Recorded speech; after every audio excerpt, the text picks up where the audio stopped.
Kadang-kadang kita mungkin berkata ya, bukankah kajian ria ini sering Ustaz? Sering dibahas. Ya, sering dibahas, bosan kita, jenuh kita. Ini salah satu bentuk bagaimana setan dalam mengupaya supaya kita itu apa? Jatuh kepada ria itu. Karena bila kita melecehkan sebuah bahaya, kita tidak akan punya perhatian. Oh, ini sudah sering dipelajari. Padahal sesuatu semakin dipelajari, semakin didalami, semakin mantap dia. Bahkan mungkin kita kadang-kadang lupa. Maka selalu diingatkan. Memang begitu. Dan tidak pernah bosan. Dan para ulama di dalam hidupnya pun tidak pernah berhenti dalam mengkaji masalah ria ini. Kenapa? Karena ini penyakit yang paling dahsyat. Penyakit paling dahsyat. Bahkan Rasulullah SAW yang hadis yang kita sebutkan nanti takut kepada para sahabat.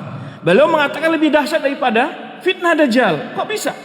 Karena fitnah Dajjal dijelaskan para ulama, Dajjal itu baru sangat jelas fitnahnya pada orang yang hidup di zaman Dajjal keluar itu. Tapi fitnah ria ini merajalela sepanjang zaman ini. Orang itu yang pertama. Yang kedua, dia itu rahasia, tersimpan, nggak ada orang menyaksikan. Tersimpan dia. Dan orang tidak ada menyaksikan. Yang ketiga, itu sangat halus sekali. Sangat halus sekali, kadang-kadang kita menyangka itu tidak ria, tapi termasuk ria. Ya kan? Banyak dalam kehidupan kita ini. Ketika berceramah, kita bacakan ayat, kita bacakan hadis-hadis dengan cukup rengkap-rengkap dengan perawi-perawi nomor-nomor ayatnya. Kadang-kadang ada rasa ria supaya dikatakan orang hebat dia, hafalannya kuat gitu. Kena kita itu. Subhanallah, saya ingat dalam sebuah majlis di Syekhina Abdul Muhsin Abad, beliau rinci sekali menyebutkan nomor hadis dan nomor halaman semacam. Di akhirnya apa kata beliau? Jangan kalian heran, karena saya sudah baca sore tadi. Subhanallah. Beliau ketika menyebutkan suatu terjemahan rawi dengan rinci, kita akan kajian masalah hadis di Masjid Nabawi sama beliau, ya, Sunan Nasai, Sunan Abi Daud, ya. Nah itu ketika membacakan hadis satu persatu, setiap rawi itu beliau terjemah. Apa kekuatan rawinya, siqah, makbul, itu beliau baca rinci semua. Pada suatu hal, beliau sebutkan berbagai referensi itu dengan nomor dan halaman-halamannya. Wah, pasti tulap. Kok bisa hafal tinggi begitu? Syekh langsung bilang, kalian jangan heran, karena saya baca sebelum saya ngisi kajian di rumah sore, gitu. Itu demi apa? Demi menjaga apa?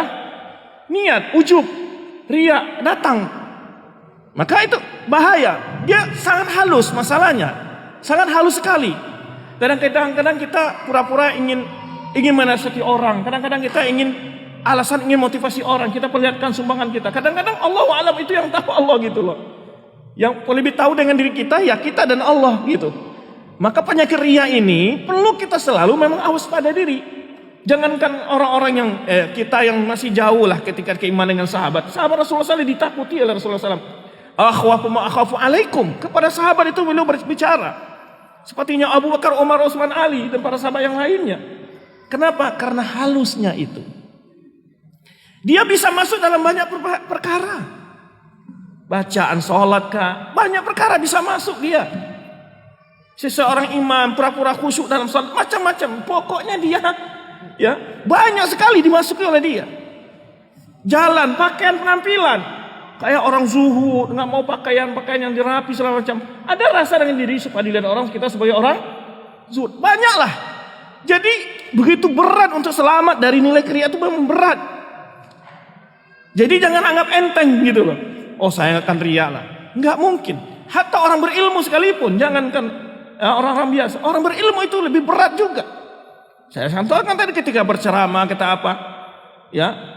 Kalau tujuan dia menyampaikan masail itu akan terlihat alim, terlihat hebat, kena dia, kena, gitu. Coba bayang sama antum.